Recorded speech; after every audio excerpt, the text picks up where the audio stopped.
मुलांनो, आता आपण उत्तम लक्षण ही संत रामदास स्वामींनी लिहिलेली कविता तिच्या अभ्यासाला सुरुवात करूया. संत रामदासांची ओळख तुमच्याशी मनाचे श्लोक यामधून प्राथमिक वर्गात असतानाच झालेली आहे. संत रामदासांनी जसे मनाला सामर्थ्यवान करण्याचा संदेश आपल्याला दिला, तसे शरीर सदृढ आणि बलवान असावे यासाठी योग्य आहार, व्यायाम यांचेही महत्त्व त्यांनी सांगितले आहे. संत रामदास स्वामी नेहमी म्हणत, अशक्तासी कोण पुसे, बलवान जगावरी सत्ता करे. म्हणजेच अशक्त रोगी शरीर असलेली व्यक्ती ही सामर्थ्यवान नसते. ज्याच्याकडे शारीरिक शक्ती चांगली तो कुठेही राज्य करू शकतो. आणि म्हणून मुलांनो, संत रामदासांचे चित्र तुम्हाला अनेक वेळेला व्यायामशाळेतही दिसून येईल. आणि सर्वात महत्त्वाचे, संत रामदासांनी जे इसवी सन 17व्या शतकात सांगितले ते आज 21व्या शतकात आपल्याला डॉक्टर, वैज्ञानिक सांगत आहेत. आज संपूर्ण जगावर अकल्पित असे संकट आले आहे. एका छोट्या विषाणूने सारे जग बंदिस्त केले आहे. अशा परिस्थितीत ज्याचे शरीर सदृढ आहे तोच या विषाणूशी लढा देऊ शकतो. यासाठी योग्य व्यायाम, योग्य आहार असणे आवश्यक आहे आणि ते तुम्ही सगळेजणच करीत आहात. कारण यामुळेच रोगप्रतिकारक शक्ती वाढते आणि ज्याची रोगप्रतिकारक शक्ती चांगली तोच या विषाणूशी लढा देऊ शकतो. आणि म्हणूनच तुम्ही याप्रमाणे वागतच आहात. तुमच्या कुटुंबातीलही सर्वांना तुम्ही हे सांगा. आणि आता आपण प्रत्यक्ष कवितेला सुरुवात करूया. मुलांनो, आपण आता या कवितेचे प्रकट वाचन सर्वप्रथम करणार आहोत. मी तुम्हाला कवितेची फोटोकॉपी पाठवली आहे. माझ्याबरोबर तुम्हीही म्हणायचे आहे आणि चांगल्या प्रकारे वाचन करायचे आहे कवितेचे. कविता उत्तम लक्षण. संत रामदास. श्रोती व्हावे सावधान, आता सांगतो उत्तम गुण, जेणे करिता बाणे खुण, सर्वज्ञपणाची. वाट पुसल्या विण जाऊ नये, फळ ओळखल्या विण खाऊ नये, पडली वस्तू घेऊ नये एका एकी. जनी आर्जव तोडू नये, पापद्रव्य जोडू नये, पुण्यमार्ग सोडू नये कदा काळी. तोंडाळासी भांडो नये, वाचाळासी तंडो नये, संतसंग खंडू नये अंतर्यामी. आळसे सुख मानू नये, चहाडी मनास आणू नये, शोधल्या विन करू नये कार्य काही. सभेमध्ये लाजो नये, बाष्कळपणे बोलो नये, पैज होड घालू नये काही केल्या. कोणाचा उपकार घेऊ नये, घेतला तरी राखो नये, परपीडा करू नये विश्वासघात. व्यापकपणा सांडू नये, पराधीन होऊ नये, आपले ओझे घालू नये कोणी एकासी. सत्यमार्ग सांडू नये, असत्यपंथे जाऊ नये, कदा अभिमान घेऊ नये असत्याचा. अपकीर्ती ते सांडावी, सत्कीर्ती वाढवावी, विवेके दृढ धरावी वाट सत्याची. चला मुलांनो, आता आपण 2 कडव्यांचा अभ्यास करूया आणि त्याखालील कठीण शब्दांचा अर्थही दिलेला आहे. पहा. श्रोती व्हावे सावधान, आता सांगतो उत्तम गुण, जेणे करिता बाणे खुण, सर्वज्ञपणाची. उत्तम पुरुषांची लक्षणे सांगताना संत रामदास सांगतात, श्रोते हो, तुम्हाला मी आता गुणवान व्यक्तींची लक्षणे सांगतो. ती सावध होऊन ऐकावीत. सावध म्हणजे लक्षपूर्वक ऐकावीत. ही लक्षणे ऐकल्यानंतर सर्व गोष्टी जाणल्याची खूण अंगी बाळगावी. म्हणजे तुम्हाला सर्व समजले आहे असा त्याचा अर्थ होतो. म्हणजेच संत रामदास सांगतात की जी लक्षणं ते आता पुढे वर्णन करणार आहेत ती जर आपण प्रत्येकाने आचरणात आणली तर आपणही उत्तम व्यक्ती होऊ शकतो. आता पहा, पूर्ण वाट पुसल्या विना जाऊ नये, फळ ओळखल्या विना खाऊ नये, पडली वस्तू घेऊ नये एकाएकी. वाट पुसल्या विना जाऊ नये म्हणजेच पहा मुलांनो, पूर्ण माहिती असल्याशिवाय कुठल्याही रस्त्याने जाऊ नये. वाटेतले अडथळे जाणून घेतल्याशिवाय प्रवास आपण कधी करीत नाहीत. म्हणजेच आता पहा, तुम्ही यंदा 10वीला आहात. 10वी पास झाल्यानंतर तुम्ही प्रत्येकजण आपल्या करिअरचा मार्ग धरणार आहात. मग या करिअरमध्ये कोणता अभ्यासक्रम आहे, त्याची फी किती आहे, त्यासाठी आपल्याला अभ्यास कशा प्रकारे करावा लागेल, कुणाचे मार्गदर्शन घ्यावे लागेल, या सगळ्याची तुम्ही चौकशी करणार. आणि हे जेव्हा तुम्ही सगळे करणार तेव्हा तुम्ही निवडलेल्या करिअरमध्ये कितीही अडथळे आले तरीसुद्धा तुम्ही ते पार करणारच आणि मग तुम्ही यशस्वी होणार. म्हणजे आपण ज्या मार्गाने आपल्याला जायचं आहे ना, त्याची पूर्ण माहिती करून घेणं, कुणाचंही मार्गदर्शन घेणं अत्यंत आवश्यक आहे मुलांनो. पुढे बघा, संत रामदास काय म्हणतात, फळाचे गुण ओळखल्याशिवाय ते खाऊ नये. म्हणजेच आपल्याला आपण निवडलेलं जे करिअर आहे त्यातून आपलं गोल अचीव होणार आहे की नाही हे लक्षात घ्यायचे आपल्याला. म्हणून इथे फळ हे प्रतीक मानलेलं आहे. म्हणजे कोणतंही फळ ओळखल्याशिवाय आपण खाऊ नये. आपल्याला हे लहानपणीच आई बाबा सांगत असतात पहा, की या फळामुळे आपल्याला हे जीवनसत्व प्राप्त होतं. तर मग हे फळ जेव्हा मग आपल्याला फळांची ओळख लहानपणापासूनच होत असते, की या फळामुळे शरीराला कोणता फायदा होणार आहे. मग तसंच आपण जे करिअर निवडलेलं आहे त्यात आपल्याला कशा प्रकारे यशप्राप्ती होणार आहे, आपण ठरवलेलं ध्येय साध्य होणार आहे की नाही हे आपल्याला त्यामुळेच समजेल. आणि यासाठी आपल्याला चांगलं मार्गदर्शन घेणं आवश्यक आहे. रस्त्यात पडलेली वस्तू पटकन उचलू नये. म्हणजेच आपल्याला हे संस्कार लहानपणापासूनच होत असतात मुलांनो. कोणतीही गोष्ट सहजासहजी जर मिळत असेल तर ती घेऊ नये. कष्टाने आपण एखादी गोष्ट प्राप्त केली तर त्याची गोडी फार सुंदर असते, असं इथे संत रामदासांनी सांगितलेले आहे. मुलांनो, आता पुढच्या 2 कडव्यांचा आपण अभ्यास करूया. जनी आर्जवत तोडू नये, पापद्रव्य जोडू नये, पुण्यमार्ग सोडू नये कदाकाळी. आता लोकांनी केलेली विनंती जी आहे, जनी म्हणजे लोकांनी केलेली विनंती आहे ती लक्षात घ्यावी. आता जनता सरकारला विनंती करते, प्रजा राजाला विनंती करते, मग त्याकडे राजाने किंवा सरकारने दुर्लक्ष करू नये. तसेच मुलांनो, आपल्या घरातही तुमचे आई वडील आजी आजोबा तुम्हाला अनेक गोष्टी सांगित असतात.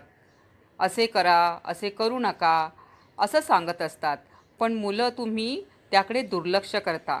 आई वडील आजी आजोबा यांच्याकडे अनुभव असतो आणि त्या अनुभवावरून ते तुम्हाला काही चांगल्या गोष्टी सांगत असतात.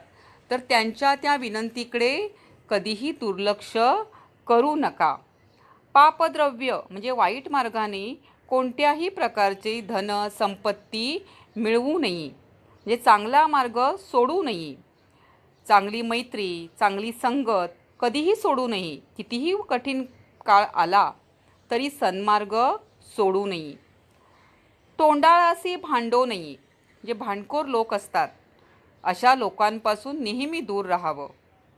त्यांच्याबरोबर विनाकारण वादविवाद घालत बसू नये.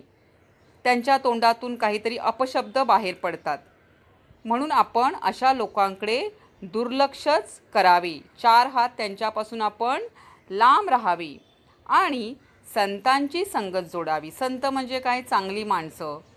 तर यांच्या बरोबरीने राहावं म्हणजे आपला उत्कर्ष होतो. आपल्याला यशाच्या शिखरावर जाता येतं जर आपण चांगली मैत्री केली तर. मुलांनो, आता ह्या पुढील 2 कडव्यांचा अर्थ पाहूया आपण. आळसे सुख मानू नये, चहाडी मनास आणू नये, शोधल्या विन करू नये कार्य काही. सभेमध्ये लाजू नये, बाष्कळपणे बोलू नये, पैज होडं घालू नये काही केल्या. आळसात कधी सुख मानायचं नाही. आळस हा आपला सर्वात मोठा शत्रू आहे, हे लक्षात ठेवा. कष्टाचा कंटाळा कधीच करायचा नाही. कष्टाचा कंटाळा जो करेल त्याच्या भाग्याला टाळा. हे वाक्य तुम्हाला माहितीच असेल. नेहमी जो कार्यरत असतो की नाही, नेहमी कष्ट करत राहतो की नाही, त्या व्यक्तीची प्रगती होत असते. आता उदाहरण पहा ना, तुम्हाला मी सांगते. आता तुम्ही शालेय जीवनातील 10वीच्या वर्षाला आहात. हां, जर तुम्ही नियमित अभ्यास केलात, अभ्यास करण्यासाठी कष्ट घेतलेत, तर चांगले गुण मिळतील, चांगल्या कॉलेजमध्ये प्रवेश मिळेल, तुमचं भवितव्य चांगलं घडेल. पण काही मुलं अशी असतात की जी गृहपाठ करायला कंटाळा करतात. आज नको करूया, उद्या करूया, परवा करूया, टीचर कुठे पाहणार आहेत, असं मनात आणतात आणि मग दुसऱ्या कोणत्या तरी गोष्टी करण्यामध्ये त्यांना मौज वाटते. पण हे योग्य आहे का? नाही. जर आपण अशा प्रकारे वागलो, आळस करीत राहिलो, की काय होणार सांगा? गुण चांगले मिळतील का? नाही. तो अभ्यासाचा बोजा काय होतो? वाढतच जातो. म्हणून प्रत्येक गोष्टीत नियमितपणा हवा. कष्ट केल्याशिवाय कोणतंही फळ चांगलं मिळत नाही. आणि आता पहा, चहाडी मनाचा आणू नये. दुसऱ्याची चहाडी कधीच करू नये. म्हणजे एकाचं दुसऱ्याला सांगणे, त्यामध्ये आणखीन काहीतरी आपल्या मनातल्या गोष्टी घालून सांगणे आणि त्या दोघांमध्ये भांडणं लावून देणे, हे अत्यंत वाईट आहे. या गोष्टींपासून नेहमी आपण दूर राहायचं आहे. शोधल्याविना करू नये. शोधल्याविना करू नये म्हणजे सर्व प्रकारचा विचार केल्याशिवाय कोणतेच कार्य करायचे नाही. सभेमध्ये आणि ते कार्य जे आहे ते कोणतंही कार्य काम अर्धवट पण सोडायचं नाही. सभेमध्ये बोलताना लाजू नये. म्हणजे पहा मुलांनो, की तुमच्याजवळ खूप काही आहे बोलण्यासारखे, ज्ञानही आहे, तुम्ही बुद्धिवान पण आहात, पण तुमच्यात आत्मविश्वास नाही आणि म्हणून तुम्ही पुढे येऊन बोलू शकत नाही. आणि हे केल्यामुळे तुमचे विचार इतरांना कळत नाहीत. तर अशा गोष्टी करू नये. आपल्यात आत्मविश्वास निर्माण करावा आणि आपण चार चौघांसमोर बोलण्याची काय करावी? सवय करावी. म्हणजेच आपल्या बोलण्यामध्ये पण सातत्य असावं, चांगले विचार असावेत. बाष्कळपणे म्हणजे उगाचच निरर्थक काहीतरी बोलू नये. आणि पहा, पैज होड घालू नये. पैज म्हणजे सुद्धा स्पर्धाच आणि होड म्हणजे पैज. तर कुणाशीही स्पर्धा करू नये. स्पर्धा कशी करावी? तर चांगल्या गोष्टीसाठी करावी. मला चांगले मार्क मिळावेत म्हणून मी काय करेन? माझ्या अभ्यासाची स्पर्धा करेन, माझ्या प्रयत्नांची स्पर्धा करेन, असं ठरवायचं. परंतु इतर वाईट गोष्टींची कधीही स्पर्धा करू नये. मुलांनो, आता आपण या 2 कडव्यांचा अर्थ पाहूया. कोणाचा उपकार घेऊ नये, घेतला तरी राखो नये, परपीडा करू नये, विश्वासघात. संत रामदासांनी बघा किती मोलाचा संदेश दिला आहे. कुणाचे उपकार घेऊ नयेत आणि उपकाराच्या ओझ्याखाली दबू नये. म्हणजे उपकार घेऊ नयेत असं आपण म्हणतो, पण कधीतरी अशी वेळ येते की आपल्याला कुणाची तरी मदत घ्यावी लागते कोणत्या तरी प्रसंगामध्ये. मग त्यावेळी आपण त्या व्यक्तीबद्दल कृतज्ञ राहिले पाहिजे आणि जेव्हा संधी मिळेल तेव्हा त्याची परतफेड केली पाहिजे. आपण परपीडा करू नये. परपीडा म्हणजे फक्त मारामारी नव्हे. परपीडेमध्ये अनेक गोष्टी आहेत की दुसऱ्याच्या मनाला वेदना होतील असे बोलणे, टोचून बोलणे, वाईट बोलणे, शारीरिक त्रास देणे. या गोष्टी आपण कधीही करू नये. विश्वासघात कधीच करू नये. एखाद्याने आपल्याला एखादी गोष्ट विश्वासाने सांगितली असेल किंवा मदत मागितली असेल विश्वासाने, तर आपण त्याचा विश्वास कधीही तोडू नये. पुढे काय म्हणतात बघा संत रामदास, व्यापकपणा सांडू नये, पराधीन होऊ नये, आपले ओझे घालू नये कोणी एकासी.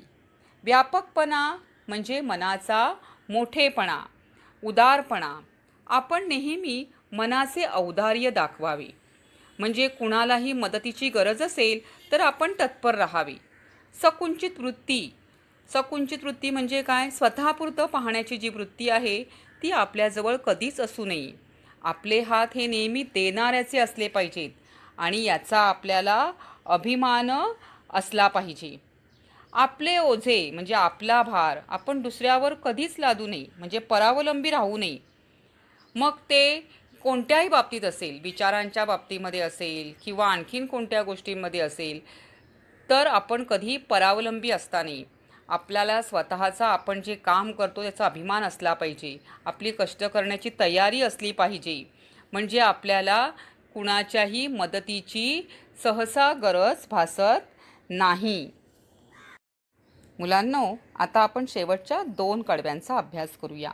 सत्यमार्ग सांडू नये, असत्य पंथे जाऊ नये, कदा अभिमान घेऊ नये असत्याचा. अपकीर्ती ते सांडावी, सत्कीर्ती वाढवावी, विवेके दृढ धरावी, वाट सत्याची. सत्यमार्ग म्हणजे चांगला मार्ग, जो कष्टाचा असतो, तो कधीच सोडू नये. कारण हा सत्याचा जो मार्ग असतो की नाही, त्यामध्ये अनेक अडथळे येतात. त्यामध्ये प्रवास करताना, प्रवास करणे म्हणजे काय, जीवनाची वाट चालताना तर अनेक कठीण प्रसंग येतात.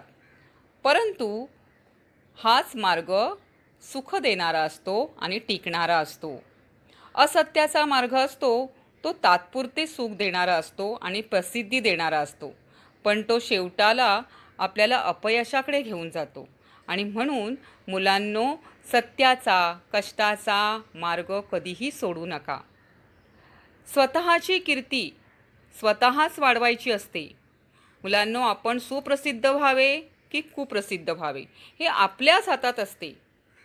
आपल्या आईवडिलांना, शिक्षकांना आपला अभिमान वाटला पाहिजे, अशी कीर्ती आपली असावी. आपली सत्कीर्ती ही स्वतःपुरतीच नसते, हेही लक्षात ठेवा. तुमच्या सत्कीर्तीबरोबर तुमच्या कुटुंबाची, शाळेची, कॉलेजची, राज्याची, देशाची कीर्तीही वाढते. आणि अशी अनेक उदाहरणं तुम्ही पाहत आहात. अशा अनेक महान व्यक्ती आहेत, अनेक क्षेत्रात झालेल्या आहेत की त्यांच्या कीर्तीबरोबर त्यांनी आपल्या कुटुंबाची, समाजाची, शाळेची, देशाची कीर्ती वाढलेली आहे. आणि तसे होण्याचा तुम्ही प्रयत्न करा, असे संत रामदास स्वामी आपल्याला सांगतात. शेवटी काय म्हणतात? हाच विचार विवेके दृढ धरावा, म्हणजे विवेक म्हणजे चांगले विचार. हाच विचार आपण मनात दृढ म्हणजे पक्का करावा आणि आपली वाट सत्याचीच असावी. मुलांनो, अशा प्रकारे आपण उत्तम लक्षण या कवितेचा अभ्यास फार सुंदररित्या केला आहे. ह्या उत्तम लक्षणापैकी सगळीच लक्षणं जर आपण अंगी बांधली तर आपण उत्तम व्यक्तीच होऊ. आणि म्हणूनच यातली ही लक्षणे आपल्या अंगी बांधण्याचा तुम्ही आता प्रयत्न करणार आहात.